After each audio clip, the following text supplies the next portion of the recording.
back, and now they've called it quits. So they're going to just leave each other alone for another week or something. They were going back and forth, and now they both agreed through me to stop. And we're in the final throes of what will be a very, very good deal that will not allow in any way, shape, or form nuclear weapons, etc. And the Strait will open up right away. It'll open up immediately upon signing, which could be in 2 or 3 days. Okay, so that's the question. Is 2 or 3 days, Willie, the new 2 weeks for President Trump? Remember, everything has sort of 2-week window, although this war in Iran has gone now months. That was the president overnight on the tarmac at JFK Airport in New York. He once again promised to deal with Iran in the coming days. It's something he's done several times since the war started back in February. We'll go through where things stand this morning in the Middle East after Israel and Iran agreed to stop striking each other. Meanwhile, the president is fueling election fraud conspiracies in California, while the state continues to count votes from last week's primary elections.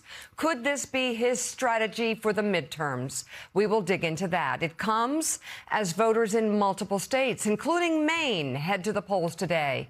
A closely watched race there will be the Democratic primary for U.S. Senate seat, and also we'll look at the impact of Graham Plattner's recent scandals. Good morning and welcome to Morning Joe. It's Tuesday, June 9th. With us, we have the co-host of our 9 a.m. hour, staff writer at The Atlantic, Jonathan Lemire, President Emeritus of the Council on Foreign Relations, Richard Haass, CEO and co-founder of Axios, Jim Vandehei, and Willie, including myself. I stayed up and watched with my daughter.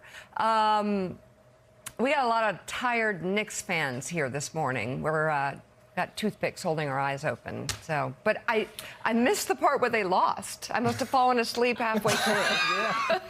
Yeah, the butler did it. Yeah. You have it on DVR, I guess, Mika, so I'll spoil the ending. The Knicks lost last night. Yeah, they lost by 4 points. The atmosphere was absolutely electric. There was so much hype and talk about this game, the first home NBA Finals game for the Knicks since 1999. And they played well last night. But, man, Knicks couldn't hit a shot, especially down the stretch when they needed it. Knicks couldn't hit a shot. Way too many turnovers, as you said. Several of them, quite honestly, didn't show up. Mikal Bridges played his worst game by far of the series. And I'm going to whine now. It was the Knicks not just against San Antonio, but against the officials. The disparity in foul shots, the idea that the Knicks get called for flagrant fouls, and several flagrant fouls that should have been called against Brunson were not. Where the guy got pushed with his chest to the ground. So it was kind of 5 against 8 every now and then. But yeah, the Knicks beat themselves, just cold shooting and turnover. And you're right. If the Wednesday night has become the pivotal game, the Knicks win, they're up 3-1. All they got to do is win 1 out of the last 3. Knicks lose, San Antonio regains home court advantage. So Wednesday night becomes the pivotal game of this series. Lemire, Mike Brown, the Knicks head coach, made that point about the disparity in foul shots, which definitely was there last night. But Brunson, Towns, after the game, were asked about that, and they're like, yeah, it wasn't the refs. We just didn't play well enough. And again, you got to give the Spurs credit. They're a really young team, but they were not scared last night. Despite that atmosphere, despite that environment, despite the fact that they obviously had to win that game, they played really well. Yeah, they did. And yeah, it was a very physical game. No doubt. The Spurs took more free throws. Refs missed a couple of calls. But we saw last night, this Knicks team has been so good at closing games. And last night they couldn't. And games 1 and 2 were both tight until the last couple of minutes. Both times Knicks came out ahead. Spurs couldn't finish last night that they did. And of course, Mika, the subplot to this game is that the Knicks went into it with a 13-game winning streak. Sort of remarkable. And people are like, what could possibly disrupt them for their rhythm? Well, we have an answer. President Donald J. Trump. Did he ruin everything? He showed up last night creating a huge security perimeter. Fans had to stand in line for hours. There was a lot of grumbling. When they showed him on the Jumbotron during the national anthem, mind you, was probably intentional to try to tap down the boos. Well, it didn't work. It was thunderous boos from those inside, from both the pool reporter in the building, and you could hear it on the TV broadcast as well. They were very, very, very loud. I enjoy that on our show notes here that were prepared. It says, Trump was there on the same night the Knicks' 13 14-game winning streak was snapped. Parentheses, there is no evidence of correlation between the two circumstances. I don't know. I think there are a lot of Knicks fans that would beg to differ. Did he fall asleep? And there is footage. The New York Post, not exactly obviously not a liberal media outlet. He didn't fall asleep. He did not shut down New York and disrupt this game to fall asleep at it. The New York Post Twitter account has footage of Trump pretty clearly falling asleep at some point in the second half of the game. So he was there. Not with all that Sleepy Joe stuff. I mean, you can't. Well, he managed to find a way. He was there. He was booed. And now, to Willie and Richard's point, Mika, I mean, this is now, Game 4 is so gigantic. When is Game 4? That is tomorrow night. Okay, I'll watch half and then find out again at the what Garden. happened. Even though Trump had threatened earlier in the week that he might come to this one, too, there are no plans for him to be there. The White House schedule says he's not going to be there. Too exhausting. So it'll just be basketball. That's right. He can't stay up. Let's get to our top story this morning.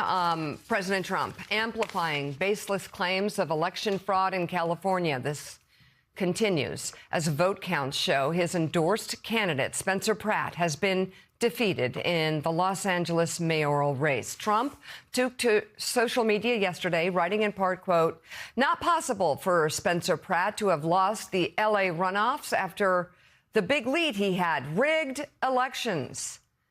Here we go again, I guess.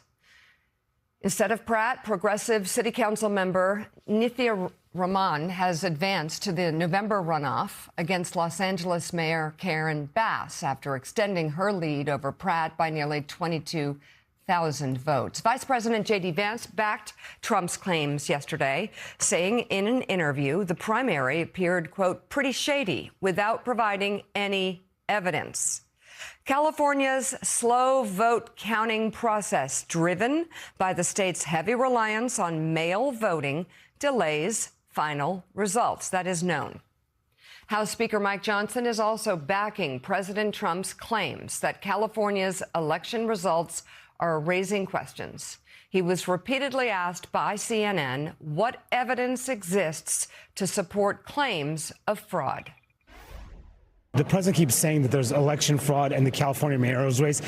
What evidence is there to prove that? You tell me, Manu. They are counting votes weeks after the election. We have entire nations with huge populations, like India, that can count their votes in 24 to 40 hours. You're saying it's rigged like the president? I'm not saying it's rigged. I'm saying it stinks to high heaven, and everybody knows that. But what evidence is there to prove that there was rigged? Look, some of these efforts are so diabolical and so far upstream it is impossible to prove. But I think everybody knows instinctively something is wrong here.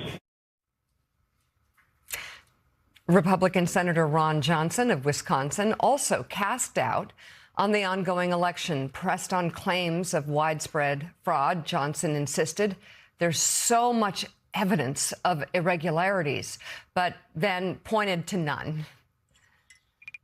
There's never been evidence presented in any of these cases. Do you side with the president when he speaks about this topic, or would you rather that he skip it entirely? I think so many cases. I mean, I'm doing my investigations in terms of the corruption during COVID. Yeah. And some side will say, well, there's no proof, there's no evidence. I mean, there was so much evidence of irregularities in the 2020 election, but all you have to do is say there's no evidence, there's no proof. There are all kinds of irregularities that occur. I mean, the fact that California, how many days after the election, still can't call the resort. But my point is, there's never been anything proven on scale that would affect an election. But if there's so much evidence, Senator, why not just present it? There's been multiple chances to do so, courts of law and otherwise. People do, and it's ignored. Johnson and Johnson just pushing the president's factually incorrect stories about California.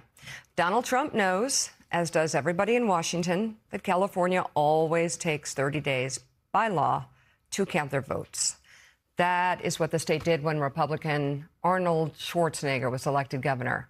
That is what it did when Republicans took back control of the House in 2022.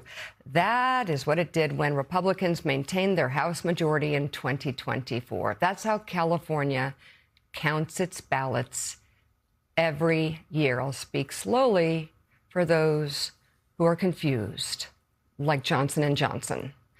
Donald Trump knows that. Speaker Mike Johnson is not confused. He knows that. Senator Ron Johnson is not confused. He knows that. They only say elections are legitimate when Republicans win them, even in California. especially now in California. Theirs are cynical, seemingly autocratic gestures that undermine American democracy. That's what we're seeing here. As for Ron Johnson, he was caught on tape in August of 2021, patiently explaining to someone who he thought was a MAGA supporter, telling them that Donald Trump legitimately lost the 2020 election. He went into great detail about how every statewide Republican on the Wisconsin ballot got 51,000 more votes than Donald Trump, and that Donald Trump did not get those votes because he hurt his standing with Wisconsin Republicans. Take a look. The only reason Trump lost Wisconsin is 51,000 Republican voters didn't vote for him. They voted for other Republican candidates. There's nothing obviously skewed about the results. There isn't. There's nothing skewed about the results. About the results in Wisconsin. So listen, collectively Republicans got 1.661 million votes. 51,000 more votes than Trump got. Trump lost by 20,000. And Trump got all the Republicans voted for Trump the way they voted for the assembly candidates, he would have won. He didn't get 51,000 votes that other Republicans got. That's why he lost. Ron Johnson said that election was legitimate. After all, Trump lost the 2020 election by more than 7 million votes, despite what he's been saying recently. These men know the law. The only time they say elections in California or elsewhere in the U.S. are legitimate is when Republicans win or when they know the cameras are rolling and they're performing for President Trump. Willie, you know, it's always really sad to watch someone lie, especially for someone else who is in power, and to not see them stand up for this country and for our democracy. But I think the bigger picture is there seems to be some sort of preparation going on here. That's just my analysis. But it doesn't feel good looking ahead to the midterms, the way these Republicans are behaving. You're not alone in that thought, by the way, Mika. There are a lot of people who believe that this California election, which everyone there who we just heard from knows exactly how elections work in California, as you just detailed how they have worked in California, frustrating to a lot of people how slow it is, even to Democrats, perhaps needs to be reformed, even according to many Democrats in the states. But that's the way it works right now. They're counting mail-in votes. They go county by county. There are 58 counties. It takes too long, but that's the way it works. And it should not be a surprise that in the very, very blue state of California, you have two Democrats advancing to a runoff, despite the electricity that Spencer Pratt did create among some people. So, you know, Jim Vandehei, this is such a corrosive lie, and one of the stories of the Trump era is not just that Donald Trump lies and pushes these conspiracy theories that then are echoed across his friendly media outlets, across podcasts, and then swallowed whole by many people in this country. It's that you have leadership, not podcasters, leadership, the Speaker of the House, Ron Johnson, the Vice President of the United States, who just fall in line and repeat whatever the lie is because they're so afraid of Donald Trump and they're so insecure in their jobs, I guess. They're so fearful of being primaried or something. They don't have anything else going on that they could do if they lost, that they just lie and lie and lie. And here they are doing it again. Yeah, I mean, it really sucks for democracy. This is the stuff you see happen in a broken country, in a third world country where they've not been able to govern effectively. Every time you call into question whether or not our elections are valid, you weaken the soul of the country. And that's why this is damaging. If Ron Johnson or the Speaker has evidence, like you guys talked about it, present it. Present it clearly. But to distort it and not explain to the American people that we have this election system where the states decide how they're going to vote, how they're going to count the votes, when they get counted, when mail-in ballots can come in, and how they get processed, is disingenuous. And I think it means that every state has a responsibility to make sure in preparation for this next election that people understand how voting takes place in their state. There are going to be challenges. We saw it in 16, 18, 20, 22, 24. You're going to see it again in 2026. And the real danger here is if you look at recent elections, especially these off-year elections, if you move 50,000 votes here or there in these House races, you can determine who has control of Congress. So you often have fewer than 1% of people determining whether Democrats or Republicans run things. So these allegations are very serious. And if you have evidence of it, just present it. Take it to the courts. Make sure that these elections are changed. But in every case so far, I've seen very, very few cases where anybody's proven any kind of election malfeasance that led to more than a few votes being changed. And that's a hell of an accusation. Back it up or don't say it. Yeah, and in 2020, the Trump team did go to court and lost just about every time, 62, 63 incidences. And let's look at the numbers. Just look at the numbers here. Spencer Pratt in 2026 in a three-way race is pulled in the exact same, almost exact same percentage of the vote as Donald Trump did in a two-way race in 2024, meaning Pratt's outperforming what Trump did 2 years ago. There are only so many Republican voters in the city of Los Angeles. It is one of the deepest blue cities in the country. There's no grand conspiracy here. Yes, he had some ads that went viral. Yes, he outperformed Trump. But Richard Haas, there was no chance he was actually going to win. There's no surprise here. But what they're doing is letting a groundwork. Yeah, what's really going on? Two different and there's two different plays they could take while claiming conspiracies as we look towards November's midterms. They could claim irregularities, they can claim conspiracies and actively take measures to interfere with the vote. Or they could say, well, the voting result is illegitimate and we're not going to honor it, and therefore not give the Democrats, let's say, the House of Representatives. Absolutely. So what we're seeing now is a two-part strategy. One is before people cast their votes. One is after. The before, things like redistricting is going to be a real issue. Voter repression, having ICE or other troops around and so forth, making it really hard to reach polling stations in largely Democratic districts. That's the pre-vote process. Then you have after the votes. How do you ensure the integrity of the process? Don't be surprised in November if we see voting machines and ballot boxes seized. And so forth, in order to prevent fraud. But what we're going to find is local officials may find themselves no longer in control of mail-in ballots. And then, as you're right, this could end up in the House or whatever. So what we're seeing is a multi-phase, multi-pronged strategy. Here we are. This is the 250th year of this country. Here we are. We're meant to be honoring, celebrating the Declaration. And we probably right now are facing, in some ways, the most concerted assault potentially, hopefully won't happen. But these rumblings, this is really worrisome stuff. This is preparing the ground, as you say, for a serious pushback against, I think, a free and fair election this November. So people ought to take this seriously. Wow. Okay. On that note, we're going to take a quick break. Still ahead on Morning Joe, it's primary day for several states. We'll take a look at the closely watched U.S. Senate race playing. Of your consistent campaign promises was no new wars, going all the way back to 2015. Did you break that promise to the American people? No. I had to stop a country, very powerful, very dangerous country, from having a nuclear weapon. What changed? Because you insisted no new wars. First of all, I didn't guarantee no war. Why would I have built the strongest military in the world? I built our military. I inherited a terrible military. We had no equipment. We had nothing. I built a tremendous military. Biden gave a lot of it away, but it's still a relatively small portion compared to what I built. But you said it over and over again, Mr. Why would President. I build a military? So we are going to make sure there's no wars. We don't want to have wars. I call them endless wars. With our victory in November, the years of war, weakness, and chaos will be over. I don't have wars. We had no wars. I could stop wars with a telephone call. I could stop wars with just a telephone call.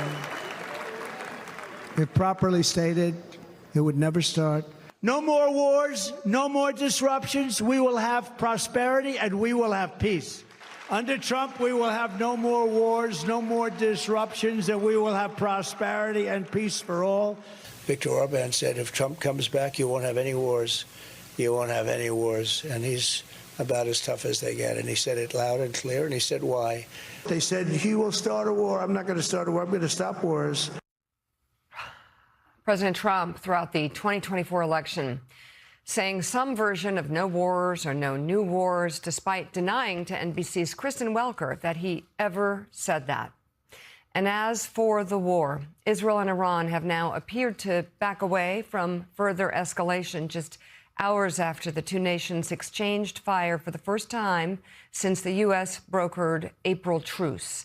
Axios cites two Israeli officials who say Israel was preparing for the biggest wave of strikes on Iran since the ceasefire took hold, when President Trump called Prime Minister Benjamin Netanyahu and asked him to stop the strikes. The president told Axios, quote, "I said, Bibi, you better be careful or you will be on your own very soon." After the call, the outlet reports Netanyahu told his senior military commanders to cancel the strikes. Both Israel and Iran, however, have signaled they are ready to resume attacks at a moment's notice. The Iranian military's Joint Command said further aggression and hostile acts by Israel and its supporters, including in southern Lebanon, would be met with much more severe and crushing measures than before. Israel has continued deadly strikes there this morning, killing at least 12 people, including 8 in a residential area. Netanyahu warned if Iran, quote, makes the mistake and returns to attacking us, we will respond with force, adding Israel, quote, has full right to self-defense, and we will exercise it to the full extent necessary. Richard, break this down for us. It seems the president feels that he was able to pull this back with Israel. I think to some extent he was able to pull it back. Bibi Netanyahu does not want a major split with Donald Trump in the run-up to the Israeli elections. At the same time, Israel needs to maintain for its own political and psychological sense of security the independence and the need to push back. In this case, they were attacked, so they need to retaliate. So let me suggest two things that we can learn from all this, because this is not going to disrupt everything. I don't think anybody wants massive escalation right now. One is, I actually think this is a glimpse of the future. People are saying, do we get a deal or don't? So let me suggest we ultimately get a deal, but things like this still go on, Mika. So we're not going to get a quote, we're not going to get peace. At most, we're going to get a very messy version of a Middle East ceasefire. And you'll have the Strait being open most days, but maybe being slightly closed other days to certain ships and so forth. You'll have all sorts of questions for years about the Iranian nuclear program. You'll have Israel going at it in Lebanon, who knows where else. So it's just going to be messy. The idea that it's going to be peace or either war or, no, it's going to be something in between. Secondly, we're going to have recurring frictions between the United States and Israel, because what the United States is going to care most about is the Strait. Secondarily, the nuclear program. Israel, though, is also going to care about Hezbollah, Hamas, the Houthis. They're going to care about how many drones is Iran producing, how many ballistic missiles is Iran producing. So what I think we're going to see in the future is almost structural friction between the United States and Israel about how to cope with an Iran that is powerful and increasingly wants to change the dynamics of the Middle East. So I think what we're seeing in the last 48 hours isn't a one-off. I think that's the future. Willie. Richard, we point out, too, that just in the last few hours, a U.S. Apache helicopter went down near the Strait of Hormuz. The 2 pilots, we're told, were successfully rescued. The point is, though, this war is not without risk to U.S. military personnel either. I'm curious, if you're looking at these negotiations, and President Trump now has said for months, we're almost at a deal, we're on the brink of a deal, we're 2 weeks away from a deal. I think the Americans have tuned this out and said, call me when it's over. But from the Iranian side, the way that they have controlled and continue to control the Strait of Hormuz, and realize that, boy, do they have this point of leverage on the entire global economy. How would you feel if you were an Iranian negotiator right now? Why would you give up anything if you knew you could just press that button whenever you needed to? Well, the real incentive for the Iranians to make a deal is the terrible state of their economy. It was in bad shape before the war. It's in much worse shape now. So even though there is a bit of nationalist rally around the flag response in Iran, the situation is bleak. Every report coming out of the country, Willie, is bleak. So my sense is that they feel that pressure. So and also, what do they want? They want the frozen assets to be released. They want sanctions to be eased. They want to be able to use the Strait of Hormuz to collect revenues, to ship out their own oil in an unlimited fashion. So I actually think Iran has serious incentive to make a deal, not necessarily to honor one in all the ways, going back to the conversation I just had with Mika. But yes, I do feel that Iran is pressured for a deal. They also watch our politics. They think Trump is even more pressured, and that's what you see now. Each side is playing the leverage game. They're basically trying to hang tough against the other. But I do think it's a question of when and not if we get a deal. But again, a deal will not solve this. Again, it's going to be extraordinarily messy. And let's talk about our politics, Jim Vandehei. Certainly, polls suggest Americans are deeply unhappy with this war, Republicans included. We see the rising prices across the board, but particularly the cost of gas. We also have President Trump, who is desperate to make some sort of deal that he can sell as better than what Obama had. He's consumed by that, and that's difficult to pull off right now because, and we're seeing some poll numbers here, by almost any measure, not only is Iran, the hardliners in Iran anyway, coming out of this conflict stronger, but the United States, and that's President Trump included, come out much weaker. And we've weakened our standing on the global stage. Combine that with higher prices, that's the pretty tough recipe for Republicans this fall. I think the way Richard put it is perfect. And I think that what the White House is looking for is what is the least messy, most publicly defensible explanation for getting out of this mess. That's what they're looking for. And if I were in Israel or I was a pro-Israel American, I'd be really, really, really worried about the next 2 years. It's not just that public support in the U.S. is drifting. It's cratering. On both sides. Yeah. You have a lot of passion among Republicans and Democrats that don't want us to do anything with Israel, hate Netanyahu, and feel like we should stop supporting the Israelis. We should be way more sympathetic to the Palestinians. That's a real bad place for Israel to be. So I think they come out of this in a much weaker position vis-a-vis the relationship with the United States. And I think you should get used to this on again, off again. He said we have a deal. He said we don't have a deal. This could literally go on for months for all the reasons that Richard was talking about. There's no easy way out. There's no verifiable nuclear solution. There's no way to easily get the money either from us or from our allies into the hands of the Iranians, which they desperately need and they will demand as part of any deal. That economy is in the crapper. They have problems that are deep and deep. We did a lot of damage to that country, and that economy is going to take decades to rebound, and they need money, and they need a lot of money, and they need it desperately. And so this is going to be a long, long, painful process. I don't see a solution before the election where you would feel like this is over and we've moved on. So, Jim, before you go, in your ongoing and very timely and important coverage of AI, your latest piece for Axios is titled Confessions of an AI Lab Rat. Explain it. Yeah, I've spent the last year basically immersing myself in artificial intelligence at my company. We utilize it. Every employee uses it. My leadership team, they've all created agents, chief of staffs. I've dumped every record, everything I've ever done into it. I'm obviously taking a risk with my privacy because I wanted to be able to talk to readers, talk to my staff about what we're really seeing with this technology. And what I'd say is, and people hate it when I say this, it is way better than I ever imagined in terms of its utility to me as an individual. I've never been more productive. I've never written more. I've never thought more deeply. I utilize it 1 to 2 hours every single day, and many times it's magical.